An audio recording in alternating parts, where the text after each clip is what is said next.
Видео бастамай тұрып мына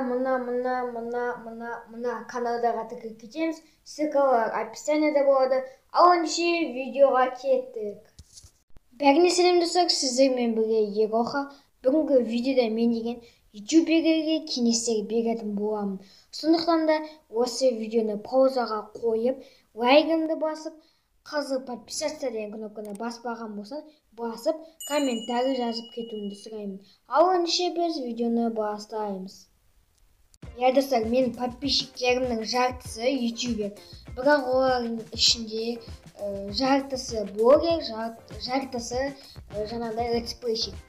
Енді достар, менің сіздерге енді ойлайтын шығарсың, Ерохада подписчик аз, ол қалай кеңес берген деп отыр деп.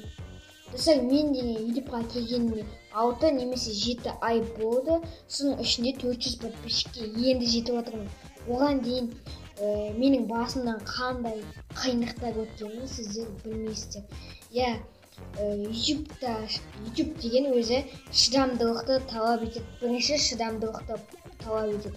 Ал екінші YouTube жаңағыдай өзіңіздің каналыңыз болса, бір аптада 2 немесе 3 видео кем дегенде сондай видео салуыңыз керек. Достар, не үшін десеңіздер, себебі сол бір аптада 3 видеоны подписчиктеріңіз көреді, және де олардың іші пыспайды. Мысалы, понедельник бір видео, среда күні бір видео, пятница күні бір видео. Солай өздеріңізге уақыттарыңызды қойып алсаңыздар болады. Және де сіздерге айтарым, ютубта келе салып сразу атақты танымал болып кете алам деп ойламаңыздар. Достар, олай вообще ойлаудың қажеті жоқ. Достар, және де енді сіздерге жақсы жарық жер керек. Терезенің алдында түсіруге болады, немесе мен сияқты осылай комнатаңыздың светтерінің барлығын жағып, осылай жарықта түсірсеңіздер болады достар. Және де сіздерге тағы да бір кеңесім, ол сіздер жаңағыдай барлық монтаждайтын программалардың барлығының взломдарын жазыңыздар. Мысалы, KineMaster'дің взломында өте көп заттар істеуге болады. PicsArt'та оның да взломында өте көп смайликтер бар. PicsArt'пен превью жасайсыз, ава шапка жасайсыз. Менің превьюм, авам, шапкам барлығы PicsArt'пен жасалған достар. Және де KineMaster'мен видео монтаждайсыз достар. KineMaster'мен видео монтаждап қоймай, онымен интро жасауға болады, футаж жасауға болады, анимация жасауға болады достар. Және де сіздерге тағы да бір кеңесім, ол телефонды тікесінен ұстап көрсетпеңіздер, түсірмеңіздер видеоны, тікесінен ұстамаңыздар. Міне мұны аяқта тұрады, сурет, тура солай тікесінен түсірмеңіздер. Мен сияқты бұлай ұзынынан YouTube'тың өзінің размерімен түсіріңіздер. Міне YouTube'тың размері осы жерде тұрады. Солай түсірсеңіздер, сіздерге де және де подписчиктеріңізге де көруге ыңғайлы. Және де монтаждайтын программамен уже монтаждап бітіп, оны экспорт жасайын деп жатқан кезде, оны ең мықты качествосымен экспорт жасаңыздар. Сол кезде YouTube'қа салған кезде өте керемет видео болып шығады. Және де тағы да бір кеңес, ол бір каналға неше түрлі заттар сала беруге болмайды. Мысалы, бір күні ойын түсірсең, келесі күні Инстаграмдағы вайнды, келесі күні жайдарман, келесі күні вообще-то блогер болып кетіп, сөйтіп әртүрлі нәрсені бір каналға қопсыруға болмайды достар. Бір каналда бір-ақ жанрмен видео түсіруіңіз керек достар. Және де пиар алып, жаңағыдай шамалы болса да подписчик жиналғаныңызға болады.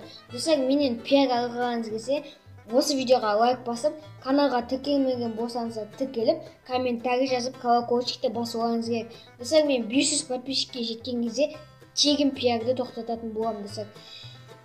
Достар, және де сіздерге айтарым, описание бар ғой да. Сол описанияда сіздер деген қатты көп нәрселерді жазбауларыңызды сұраймын. Тек қана описанияға өзіңіздің әлеуметтік желілеріңізді және жасыңызды қай қалада тұрасыз, сондай сияқты мәліметтеріңізді ғана жазыңыз.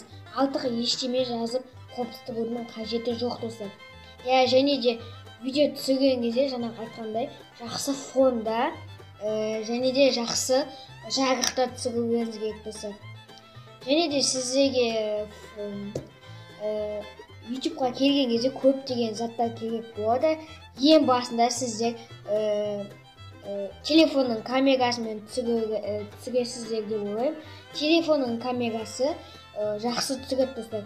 Мен телефонның камерасымен түсіремін достар. Және де петричный микрофон деген сіздерге қатты керек емес достар. Осылай кеңестер бергенде және де сұрақ жауап сондай видеода ғана керек ол, ал қалған видеода ол деген вообще керек емес достар. Және де тағы да бір айтарым, ол жаңағыдай тіреуіш. Ол тіреуіш менде жоқ достар. Мен оны жақында заказ беретін боламын. Енді ондай штатив достар. Короче, сондай штативті сіздерге ең басында қатты штатив керек емес. Терезенің алдына немесе коробканың алдына или кітаптарыңызға қойып түсіруіңізге болады. Ал содан кейін бірте дамып келе жатқан кезде уже штатив сондай заттарды аласыздар. Және де ең маңыздысы ол шыдамды болу. Достар, шыдамды болыңыздар. Ал қалған қалай превью жасаймын, қалай YouTube-ға видео салам, қалай превьюді қоям, қалай видео монтаждаймын, қалай аба шапка жасаймын, соның барлығын өзіңіз YouTube-тан іздеп таба аласыздар достар. Сіздерге осы видео ұнады деген ойдамын. Ұнаса лайк басып, қызыл подписаться деген кнопканы басып, колокольчикті басып кетіңіздер. Және де комментарий жазуды ұмытпаңыздар. Сіздермен болған Ероха. Келесі кездескенше пока-пока. Чао.